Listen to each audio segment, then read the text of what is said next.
water in the sense of baptism as the way to celebrate life, to keep enhancing life.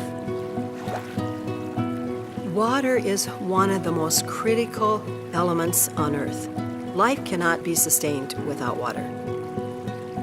They say maji nuhai in Swahili, which means water is life. That kind of sums it up. Without it, no one lives. Really not a day goes by where I'm not saying thank you for Sister Water, because I can't imagine life without that.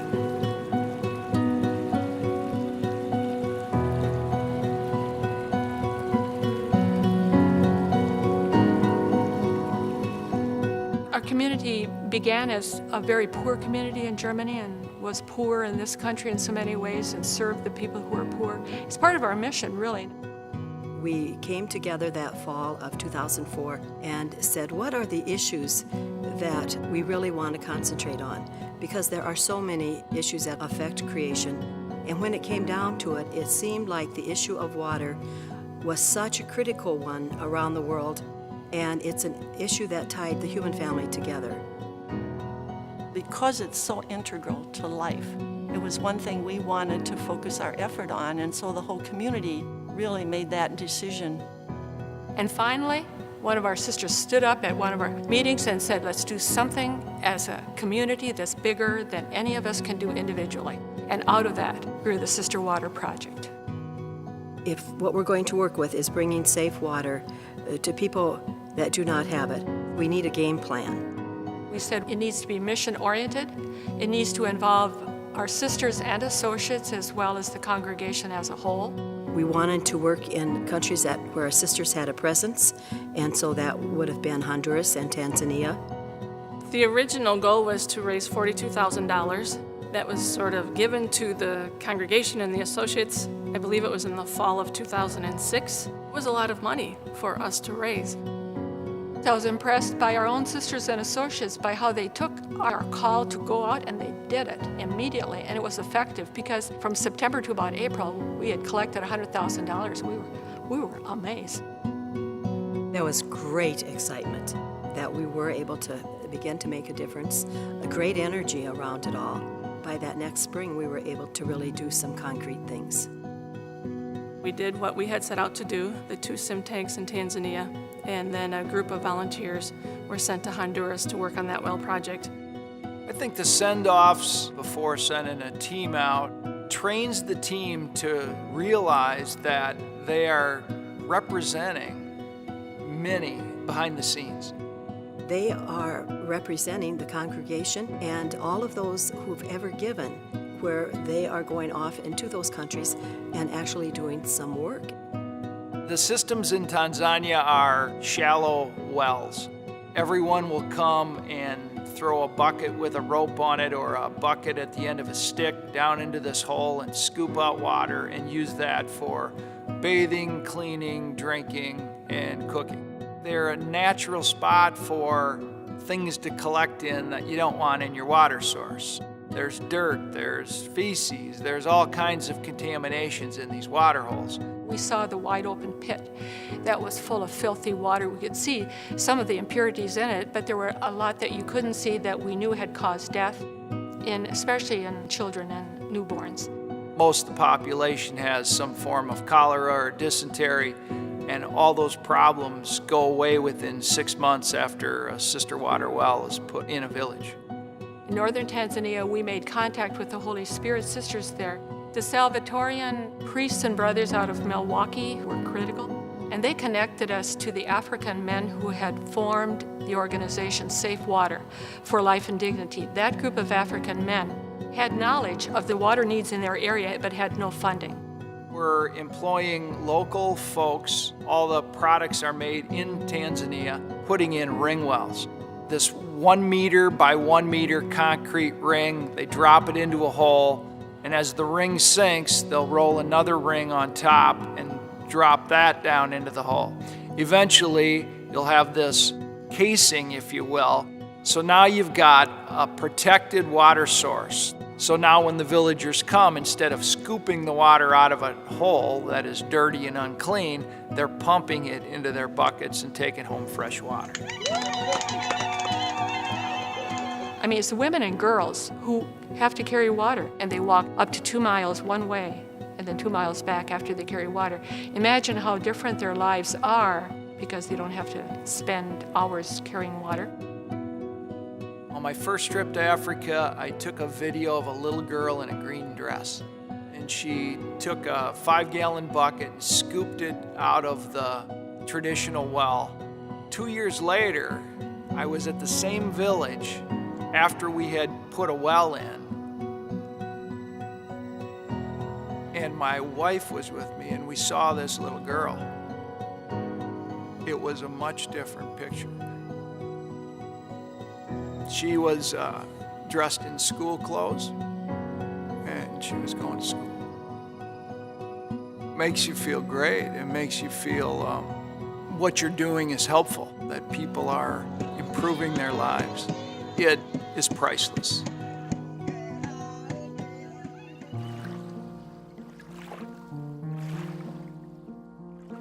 In Honduras, the projects are very large, very expensive, require mobilization of multiple groups. The Honduran government, Catholic relief agencies, Sister Water. Mission Honduras, Lamar's was another group that we partnered with. They were critical in helping us in Honduras.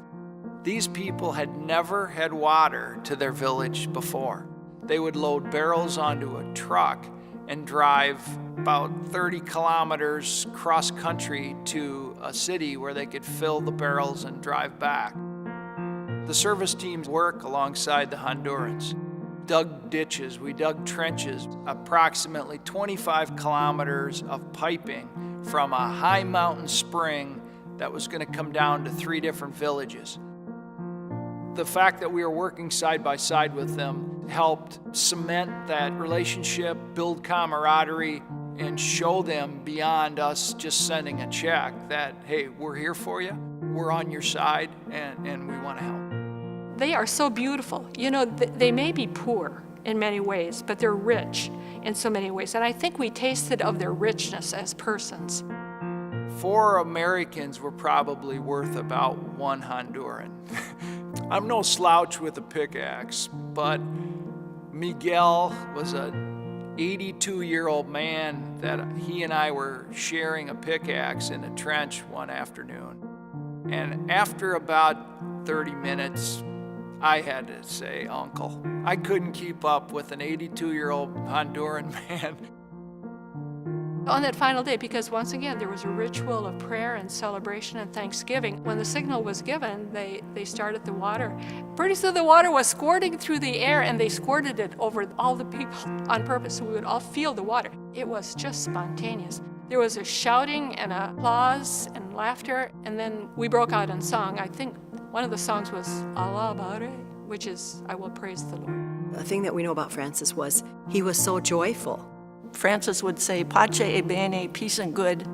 And I think that's what was happening there. They had a new hope.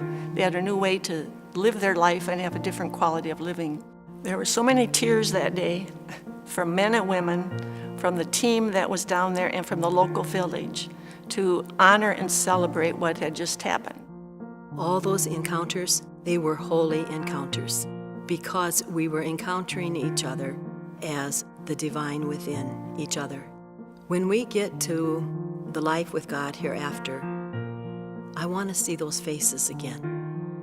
It made us newly appreciative. I heard our team members talking about that, how there are things they weren't going to do when they came back home, like let the tap run. To start with an awareness of the reality of the situation. Whenever anyone invites us to come to their parish, school, community group, we have someone on the committee who goes to that parish or wherever and talk about the Sister Water Project.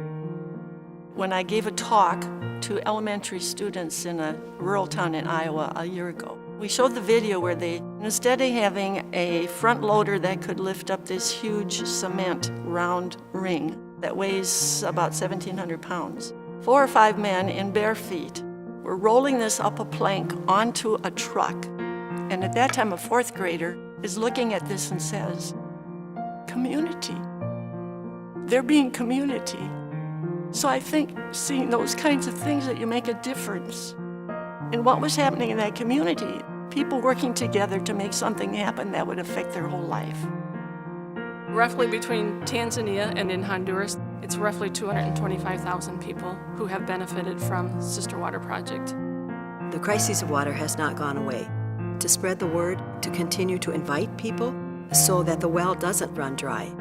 It's been blessed because of how many people are responding by being generous with their resources. So we're over $1 million, which is incomprehensible to us when we first started this and projected $42,000. People are good, and they want to make a difference too. And I think when they know the money is going to a concrete need, that makes all the difference. 100% of the money donated goes to projects. There isn't another single organization that I have found working on water projects around the world that can boast that claim. It's allowed me to spread the news about Sister Water Project to a whole new circle of people, and now they're spreading it to others, and the ripple effect keeps going. It kind of has taken on a life of its own. We couldn't be where we are today without all the blessings along the way. The Sister Water Project is amazing. To do what Jesus said, ask us to do. When I was thirsty, you gave me a drink. People helping meet a need that's so basic in someone else, it gives me hope. It's like St. Francis would say, it's abundance, it's this all good God is helping people respond to a need that we see. Thank you for that.